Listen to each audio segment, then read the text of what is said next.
안녕하십니까.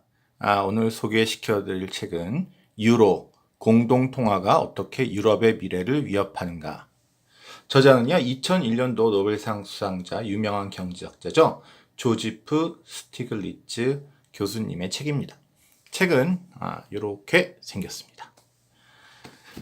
예, 요즘 브렉시트 문제가 또 이제 노딜 브렉시트냐 아니면 뭐 합의해서 브렉시트냐 여러 가지 문제가 나와서 유로라는 이 책이 몇 년 됐지만 이런 문제의 본질이 무엇인가 한번 같이 생각해 보는데 좋은 내용을 담고 있어서 소개시켜 드리겠습니다. 유로 문제의 본질. 우리나라 한국은행장님이 또 마침 강원도 출신이신데요. 이자율을 높여서 그 정책을 긴축적인 정책을 시행하신다고 해봅시다. 근데 제주도에 내가 아파트를 샀는데 이자율이 높아지니까 아파트 가격이 하락합니다. 마음이 아프겠죠? 근데 시대가 바뀌어서 한국은행장이 한국 사람이 아니고 오사카 출신 한국은행장이 들어와서 이자율을 높였습니다. 그래서 또 역시 내 아파트 가격이 제주도 아파트 가격이 떨어졌습니다. 그리고 소문에 들으니까 이 한국하고 일본하고 경제가 통합됐는데 오사카 쪽에 부동산 가격이 급상승해서 오사카 입장에서는 이자율을 좀 높이는 게 좋겠다라는 얘기가 떠돌았습니다. 어떤가요? 사실 뭐 강원도 출신이라고 제가 적었지만 강원도 출신이면 어떻고 충청도면 어떻고 경상도 전라도면 어떻습니까? 어쨌든 한국은행장이 그렇게 이자율을 올린 것에 대해서 내가 좀 손해를 봤지만 속상하다 뭐 이렇게 얘기하지 이거 갖고 음모론 뭐 이런 거 나오기는 힘들겠죠. 그런데 일본 사람이 와서 한국은행장을 하면서 자기 마음대로 돈을 더 찍고 덜 찍고 한다고 그러면 글쎄요, 우리나라 사람들이 이거를 잘 받아들일 수 있을까요? 또 다른 걸 한번 생각해 봅시다. 충청도 출신의 국세청장이 들어오셔서 삼성을 세무조사했더니 잘못된 게 나와서 벌금을 부과했다. 뭐 삼성 힘든데 좀 봐주지 그랬냐, 또는 삼성 역시 또 이거 참 세금도 안 내고 이렇구나, 뭐 의견이 갈릴 수 있습니다. 근데 이번에는 한국의 국세청장이 중국 상하이 출신입니다. 이분이 삼성을 막 세무조사하더니 벌금을 부과했어요. 어떤 반응일까요? 야, 이거 화해랑 연결된 거 아니냐, 국세청장이 왜 삼성만 딱 표적으로 수사를 하느냐, 이런 얘기 아마 대뜸 나올 겁니다. 또 서울에서 세금을 걷어서 우리 저기 광주에 있는 노인분들의 연금이 부족하다고 해서 도와줍니다. 뭐 아무 문제 없죠. 근데 이번에는 서울에서 거둔 세금을 가지고 중국 광동성에 있는 노인들의 연금의 부족분을 도와준다. 난리 나겠죠. 왜 우리가 지금 중국 사람을 도와주냐. 근데 이런 문제가 어디서 발생하고 있냐면 바로 유럽에서 발생하고 있는 것입니다. 물론 유럽은 앞에 얘기한 통화 정책을 한 한국은행장에 해당되는 분은 이제 자기 나라 사람이 아니고요. 세무를 보는 그 국세청장들은 다 자기 나라 사람입니다. 그래서 이제 반 정도 통합이 된 상태인데요. 이 애매한 통합은 인류 역사를 돌아보면 항상 전쟁을 일으킨 적이 많습니다. 여러분 옛날에 초안지라고 유방과 항우가 싸우던 이 시기의 일을 조금 다시 한번 거시적으로 크게 보면요. 일단 한 번도 통일된 적이 없어서 이렇게 쪼개져 있던 중국을 진시황이라는 사람이 통일을 합니다. 억지로 통일을 하죠. 근데 진시황이 죽으니까 이 억지로 통일됐던 조그만 나라들이 진나라, 제나라, 연나라, 한나라, 뭐 초나라 이렇게 다 갈라져서 서로 싸우기 시작합니다. 그리고 진시황의 아들을 무너뜨리죠. 그리고 서로 싸우다가 오랜 전쟁 끝에 초나라 항우와 한나라 유방이 싸워서 한나라 유방이 이김으로써 한나라로 통일됩니다. 즉 중국은 진시황이 한번 통일을 했으나 여전히 여기에 반감을 가진 내가 왜 진나라 사람이냐, 나는 초나라 사람이다, 한나라 사람이다, 제나라 사람이다 라고 생각했던 사람들이 또 한 번 전쟁을 겪고서야 그래, 나는 한나라 사람, 중국 사람이다 라는 생각을 갖게 되었다는 거죠. 미국 남북전쟁도 마찬가지입니다. 영국의 식민지였는데 워싱턴 장군의 지휘하에 독립전쟁을 해서 영국 사람을 쫓아내고 미국 13개 주가 독립을 했습니다. 그럼 이제 똘똘 뭉쳐서 자기가 미국 사람이라고 생각했느냐?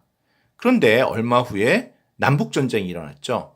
남북전쟁은 미국 중앙정부가 너희들 노예제도 이제 폐지해라라고 하니까 남부에 있는 주가 너희가 뭔데 남의 주가 노예를 갖던 말던 상관이냐? 라고 이제 전쟁을 일으킵니다. 이때 로버트 리 장군이라고 남부의 사령관이 있는데요. 이분은 노예제도 자체는 반대였다고 합니다.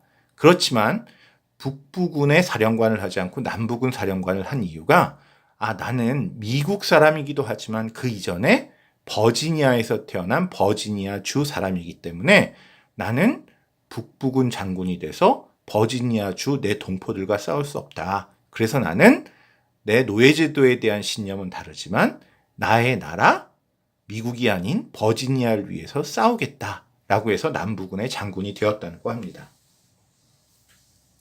이렇듯이 남북전쟁을 거쳐서 싸우고 나서야 나는 버지니아 사람이 아니고 미국 사람이다라는 그런 생각을 갖게 되었다는 거죠.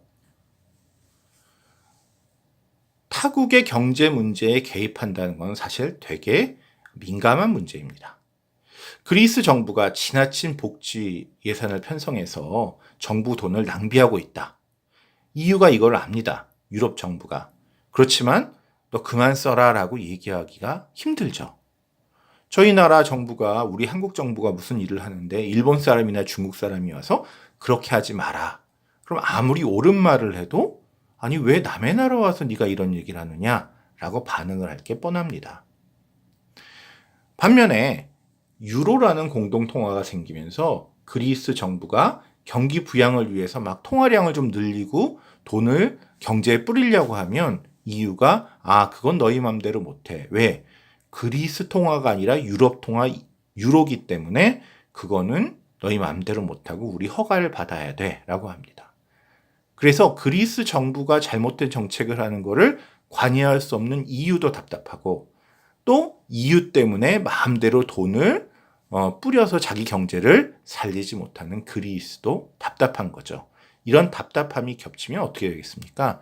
그리스 정부는 EU를 또 특히 EU를 주도하고 있는 독일 사람을 비난하고요. 독일 사람은 그리스 사람들은 왜 이렇게 철저하지 못하냐라고 또 그리스 사람을 비난하게 되겠죠. 책 313페이지에서 다음과 같은 글을 인용해 봤습니다.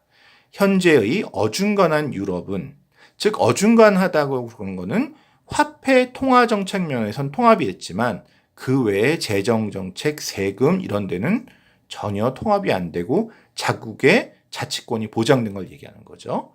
이런 유럽은 지속 가능하지 않다.